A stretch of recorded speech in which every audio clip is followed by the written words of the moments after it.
Zoom with me is Jordan Epstein. Now, you may not know the name, but I'm going to tell you right now.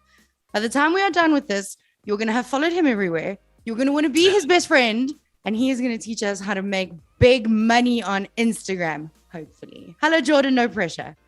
How's it, Danny? Thanks so much for having me. And what's up, guys? Okay, so first things first, you are a 25-year-old South African.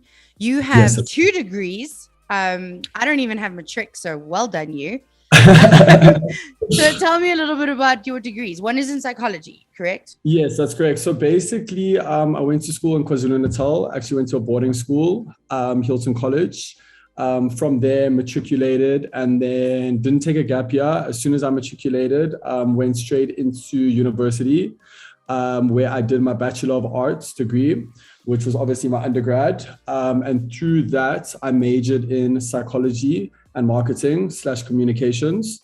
So that was 3 years of my life. And then after that, I decided to sort of take the next step and do a postgraduate in business management at Wits Business School, which is not Wits, but it is literally like right down the road. So it's more sort of like the business school side of things. And that's like where people do their MBAs, their masters, all the stuff, like that stuff. I didn't get there yet. Maybe one day. Probably yet. So from that, I got my business management degree. That was just a short sort of 1 year moment. And then after that, sort of branched into what we're here to talk about today. Okay, so first question, with a psychology background, have you judged me yet? Don't answer that. You're my real answer. I'm joking. No, like I can see you as such an amazing, like good-hearted person. All the points, bro. All the points. Valentine's Day and Christmas have gone already. I know Valentine's Day was yesterday. You don't have to be nice to me. Okay, so the reason that you're here today is because you have been called a leading mind on what's next in culture, digital, and the internet. And apparently you are the person to explain cryptocurrency, NFTs. What are the other things? There's a cryptocurrency, there's an Bitcoin, NFT. I sound like my mother. Metaverse. I sound like my mother when she says the Facebook, you know? Oh my gosh. So you like the next generation of like the mothers that are saying, yo, Facebook and Instagram now. Metaverse. No, I'm just joking. No, sorry, I know what an NFT is. It's a non-fungible token. I have done my homework. I was going to come in here and talk to you. 10 out of 10. 10 out of 10. 10 out of 10. And apparently I can do it as well on OnlyFans, but we'll get into that. So yes, you can actually. We'll definitely. Okay, so you own your own company. You specialize in anything. I want to say like anything digital, anything tech, right? 100%. So basically, Danny, I own my own advertising agency. It's a creative advertising agency that specializes specifically in influencer and digital marketing. Okay. So what we aim at doing is sort of onboarding clients and creating influencer marketing and digital marketing strategies for them and their brand and products in order to get amplification and obviously reach a goal. So that's pretty much from our side what we do, and we really like to emerge and submerge within culture. So obviously that way, having your influencers, having your celebrities, having your artists, having your DJs involved in big campaigns because of their social media presence, their social media audience, their beliefs, their values, their digital beliefs and values, and ultimately providing a greater goal for the brand and a campaign. Okay, so you've worked with some really big names. You've worked with Huawei, that one. Yes. Steve Madden, my favorite shoes. You've nice. I can hook you up with a young package. Just send the address there. I wasn't hinting, but you are welcome to do that. I got you. Kind sir. I am no influencer, but I will be grateful. But this is what I wanted to ask you, right? So I'm 36 and I have been called influencer more than once. Okay. Which upsets me because at my age, influencer is kind of a dirty word, right? And Got we you. millennials, elder millennials, we kind of grew up with influencers, right? They're all like kind of the originals, the OGs Yes, from my age. yes, And we 100%. don't love them anymore. And I'm gonna get such hate for this, but we really don't, because I think what happened was there was a time period where everyone was selling you a flat tummy tea and a this thing and a that thing, Got you. and nothing Got was you. real, nothing was Got you. authentic, nothing was really Got the you. actual person. How does your industry now, with this digital marketing and ad industry, how do you find people that authentically can do a flat tummy tea or like, do you know what I'm saying? 100%. That is an amazing question. So basically, with regards to that, our agency values and beliefs in terms of the work we put out and the campaigns we do is everything needs to be as organic as possible. So that reference that you made about the flat tea tummy just going around, seeing ABC sort of promote it, that campaign was done in a way that wasn't necessarily targeted, whereas our stuff would be actually aligning with influencers that would be organically taking a flat tea tummy, a flat tummy tea, and obviously incorporating it already in their everyday lifestyle. Okay. Because that's sort of the goal, that it needs to be non-contrived. It needs to look as organic as possible, because obviously, ultimately, that's what sells. You don't want to see someone that's just saying ad, ad, ad. You see that this person is promoting a gym product, but they post a McDonald's every day. It just doesn't align. And that way, you know that it's non-contrived and it's not organic. And that is not our personal goals as Good Vibes. Because we obviously want to align with an influencer that can also align with the brand on an organic level. Okay, now I want to talk to you a little bit about influencers, because I think a lot of people don't fully understand, and I think a lot of people have the potential to make money, but they don't actually know where to start. So let's start at the basics. How many followers makes you an influencer? So the crazy thing, which a lot of people don't really know, but are starting to know, is that it's not necessarily anymore based on following. So people with, for example, millions of followers, 500,000 followers, you would find often that those followers aren't necessarily engaging in that content, versus someone that has 10,000 to 20,000 to 50 to 100,000 that actually has a niche audience that is targeted for them and is actually organically engaging with them and their content on a regular basis, if not every day. So to answer your question, followers doesn't really matter, but brands pretty much look from about the 10,000 following upwards for nano influencers. And nano is 10. A nano is 10. Okay, so Danny Painter and Joe are sitting here watching this conversation, and they're like, well, I have 546 followers. How do I get to 10,000, Jordan? What do I do? Where do you even start, dude?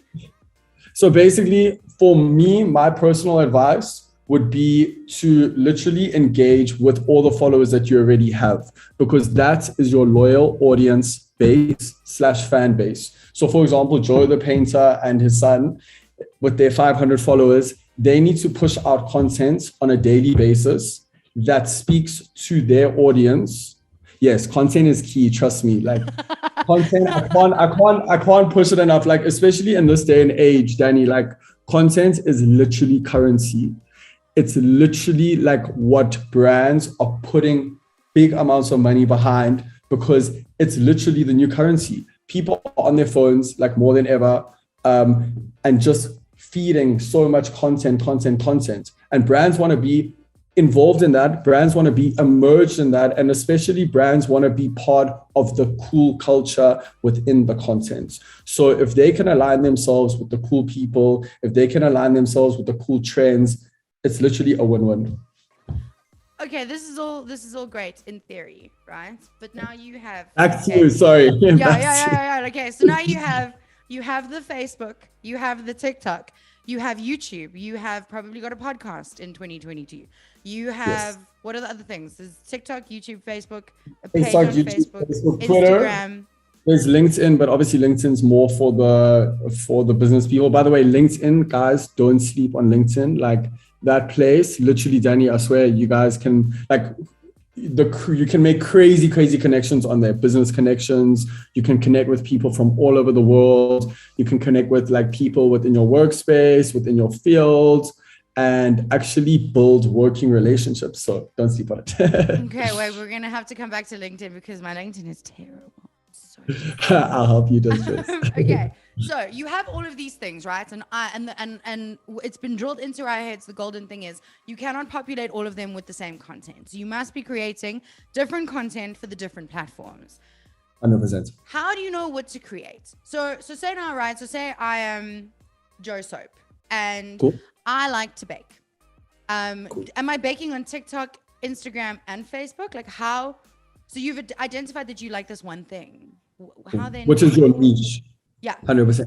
So once you've identified what your niche is, which is very important. So niche, for example, being, as you said, food, if it's fashion, if it's beauty, if it's lifestyle, stick to that niche, because the people that are going to end up liking your content, finding your content and seeing your content and ultimately following you because they are part of that niche and they want to be fed that specific content.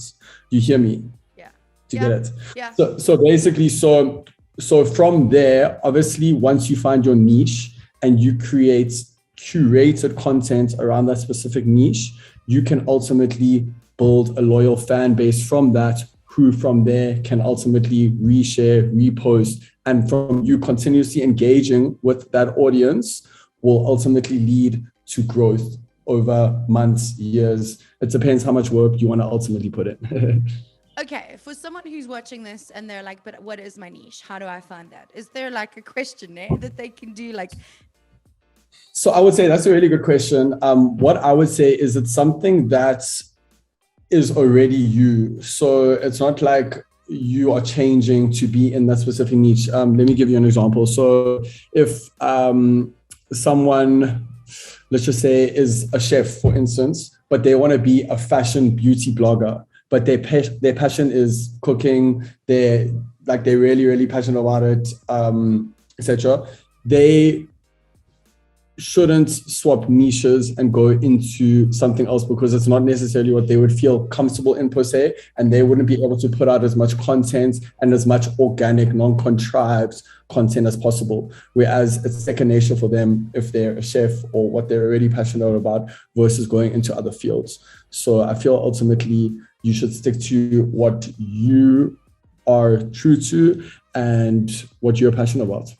Jordan, how would you break that up? So now we've decided that Emily is a makeup blogger, a fashion blogger, Yes. whatever. She's a fashionista person. So on her Instagram, that's a lifestyle content creator. There we go. Like that's why they pay you the big money and they pay me nothing. That's why. Okay, so Instagram is essentially a lookbook, right? So all of the beautiful looks are there. It's very curated. It's very curated. They like to see feeds being perfect, color tones, not too much, also not too much paid stuff. It should be in a ratio of 70% your own content and 30% paid content, which is another very big tip for influencers. So much math. Okay. Right, that's like I'm in school. So Instagram is your lookbook. Facebook is your what? Your page on Facebook. So Facebook is more, I would say, business related, especially if you want to sell things. There's lots of important tools such as ad campaigns, very intricate ad campaigns that you do on Facebook through backends that allow you to really reach a targeted audience. And obviously, just for any individual that wants to go onto Facebook and sell stuff, there's a marketplace on there as well. And then I personally think Facebook's also for, the slightly older folk, the family. Don't look at me like that. My mother, not me.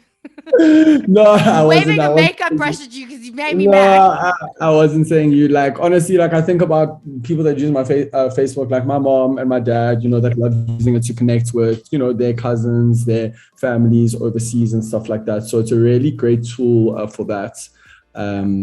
You know, so that's Okay. Facebook. And then what are we putting on TikTok? So TikTok. So I was reading a study that showed that the TikTok algorithm actually pushes, again, the most non-contrived organic content. They don't want perfectness. They don't want amazing backgrounds and setups. They don't want the newest iPhones and video cameras. It literally is just you normally as you are. If you don't wear makeup, you don't wear makeup. If you're in a t-shirt, you're in a t-shirt. If you just got out of bed, you got out of bed. And that really is the beauty of it, because it doesn't put pressure on creators. It doesn't put pressure on the community as well, because it just shows, be who you are, and it's cool, and we'll accept you. Yeah. And comments there as well. Everyone's very friendly. Everyone's very loving. It's literally an amazing community. Whereas you go onto Instagram and people are just there in the comments. And Twitter, I'm like, no, thank you. No, thank you. Bye. Yeah. You guys are mean TikTok, on Twitter. Mean. And TikTok's also really becoming a space for a lot of young creators. I mean, you have overseas the likes of Charlie D'Amelio, who are on hundreds of millions of followers literally within, a year and a half. You have young creators who are generally themselves, who turn overnight into these huge social media stars, and now have a huge audience that are also pushing that message, of be you, stop societal pressures, don't listen to it, etc. So yeah, it really is a beautiful place to see. Okay, so we've done all the things. It's 500 years down the line. I've hit my 10,000 followers. What do I do? Do I approach a brand? Does a brand approach me? Do I get in contact with someone like you? How do we find the brands? So maybe I've already even identified a brand. What do I do then? So basically, there's a few ways going about it. The number one way, obviously, in South Africa right now is the agency brand sort of relationship. So for example, brand will have an in-house agency that works for them, or a freelance agency that they'll do a project or sort of a retained project with. And obviously brand objectives will be discussed, and agency will create a creative influencer marketing campaign for them, which obviously they would approve, and agency would put forward people, creators, influencers, celebrities, or artists that they feel align with the brand's objectives and what they're trying to push in the influencer marketing campaign. And obviously, these influencers are vetted, their profiles are vetted. There's tools sort of to see their audiences, their locations, sort of what their audience interests are, their audience's age, demographics, etc., which as the agency will ultimately help brand sort of with those analytics and to see exactly that these people align with the brand. How do I become one of those people on the agency's brand? So basically, that is a good question. So there are, that's a good question. So the best sort of bets is, there's obviously a few agencies that have platforms that influencers would sign up for. And then they would be part of a database whereby that platform, if they have clients that are looking for influencers, they could obviously see them too. Another way is obviously to, like how some of the influencers we work with will DM us or email us their profiles, and then we'll store it in our database. And if we have any potential campaigns or any work that we'd like to do with influencers, then we definitely connect and involve those influencers. So that's pretty much both ways how it's done. Another third way would obviously be for the influencer to directly message the brand. However, because obviously brand doesn't necessarily, in most cases, deal directly with the marketing and the influencer campaigns, because it's obviously done through an agency. It's just sort of that connection is a bit more harder. So that's why an agency like us has to come in to connect. Okay. I'm going to definitely ask you for all of these details afterwards, but No problem. so we're now an influencer. Okay. Yes. Are we accepting product as payment, or are we accepting product and money as payment, or just money? Like what? Got you. So this is also, again, a very good question. Basically, I hate people working for free. I feel like no matter what work you're doing, it's still work, it's still your time, it's still your creative. So a brand offering a trade exchange, which is called just giving a product in exchange for X amount of posts, whatever. Yes, it's cool starting out as an influencer, also to sort of get your content up, and for if other brands are going onto your page and seeing your content to see, okay, you've done other work.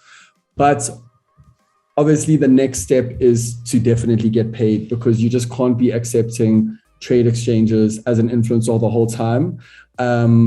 Because also down the line, maybe someone that will have worked with you before may say this person will only accept trade exchanges. So, they don't need to get paid. So it could also potentially mess up sort of your own future with sort of influencer marketing and your rates. Or even if you try to increase rates, people can, come back and say, no, but 2 months ago you accepted this. That's why I always push influencers not to accept like cheap deals and stuff like that, because it actually just ends up devaluing the economy.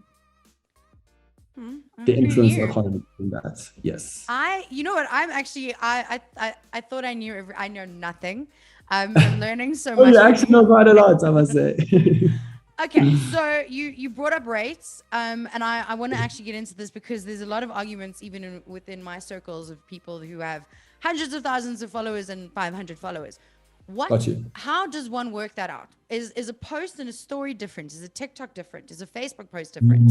Yes. So Danny, basically on Instagram, you have the following sort of items that you would quote for. The first giving me maths again. Yes, I'm giving you maths again. Back to matric.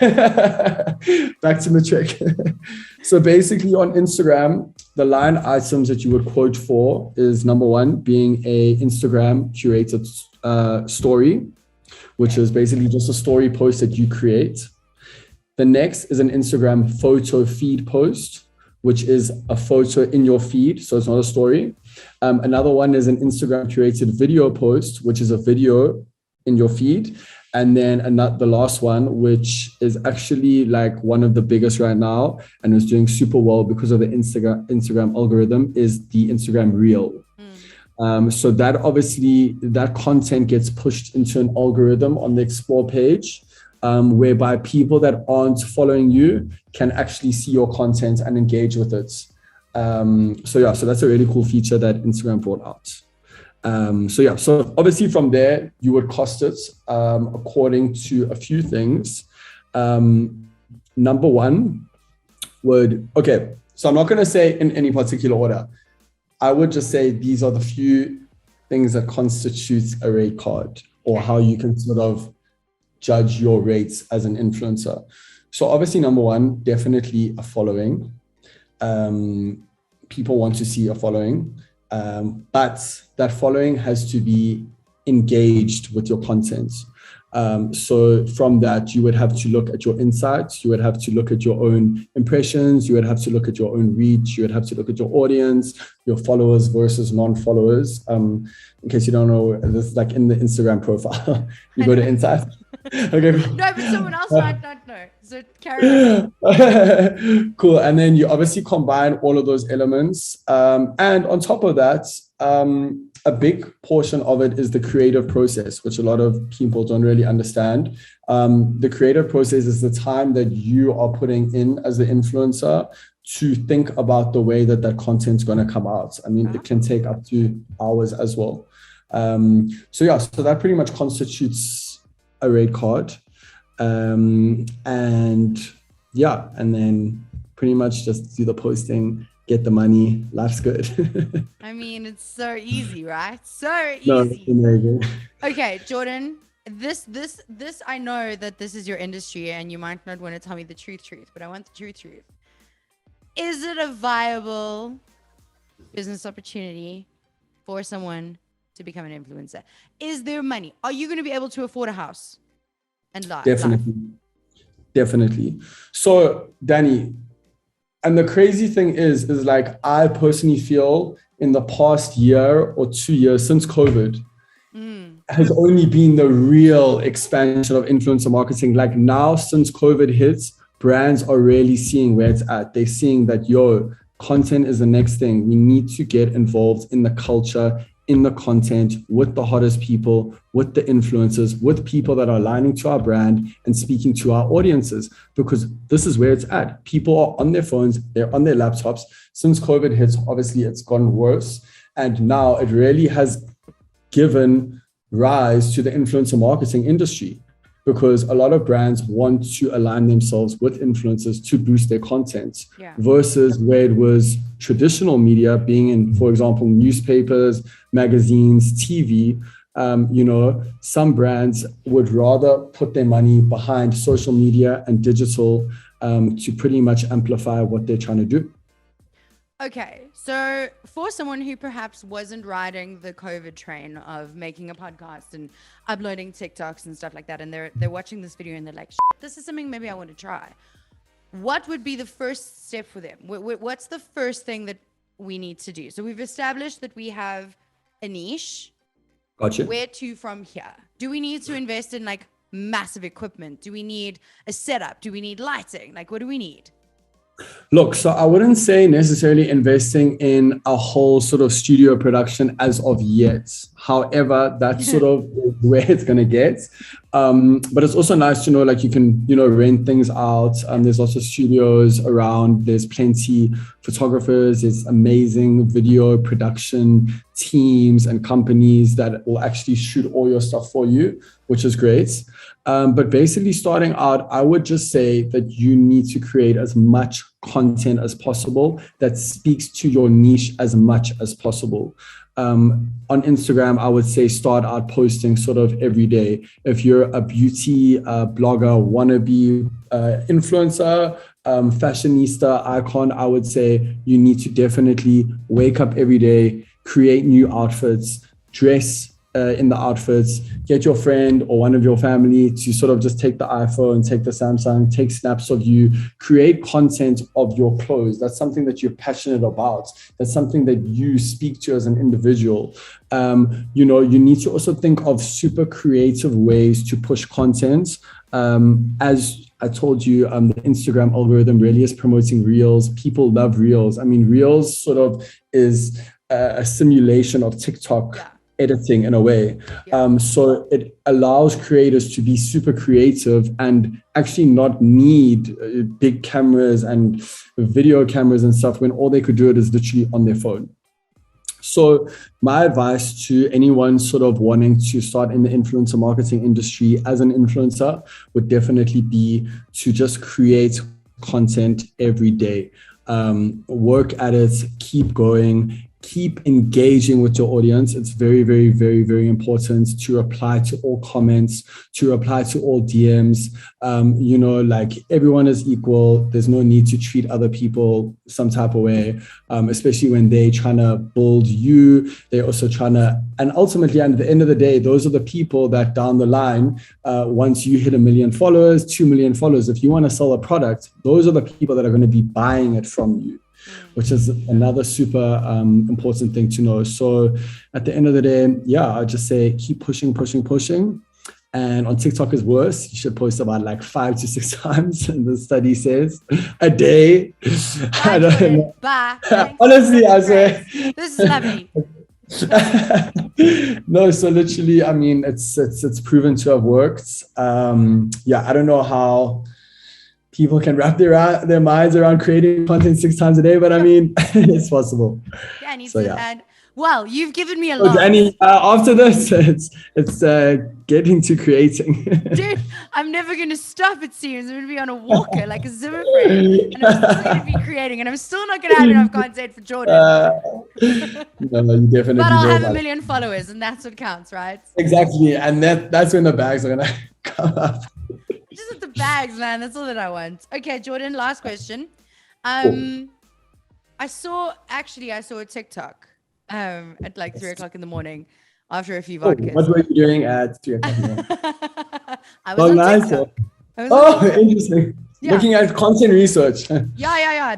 Thirst traps. Anyway, I saw a TikTok. I have a thing for lightsabers, the boys with the lightsabers. I saw a TikTok where a girl said, we need to not delete the posts that don't perform well because other people need to see that there are two sides to this. What do you think? Should we be deleting the posts that are kind of shit, or should we keep them up? I think definitely keep them up because, as I said, it just stays true to you. You know, there's no need to lie to your audience. Your audience obviously knows who you are. And I mean, if a post doesn't do well, maybe just check your engagement. Maybe you posted it at the wrong time. Maybe the content was created in a way that your audience didn't actually like and they didn't want to consume it in that way. Maybe you used a song that some people felt offensive or didn't like the artist. So as I said, it's pretty much literally about knowing your audience, knowing your niche, and pushing that to them. Okay, Jordan, if we want your brains, if we want to be part of your world, where do we go to find good vibes? Where do we go to find Jordan Epstein? Where do we go? Awesome. So you guys can find me on Instagram. My personal Instagram is at Jord Epstein. Then Good Vibes also on Instagram at Good Vibes Lifestyle Agency. And then we're on the web, World Wide Web, www.gv-la.com. And then you can also hit us up in the emails at info@gv-la.com. Thanks, Jordan. Will you help us get to 1 million followers and 5 million? I got you. No problem. Let's make this our mission. I just want 1 million followers, 5 million rand. That's all I want, man. That's all I want. That's it, fam. Maybe an island, like Fire Festival vibes. I don't know. Maybe an island, maybe a yacht. You know, maybe a jet. Actually, keep going, Jordan. Keep going, because now we can sort of turn into the realm of luxury influencer. How long is this gonna all take over? me? I don't have a lot. So Danny, I will take, if you post 6 videos a day, give it about a year. Thanks, Jordan. This was great. Enjoy your afternoon, friend. Peace, Danny. Lovely to meet you. Cheers. Jacaranda FM.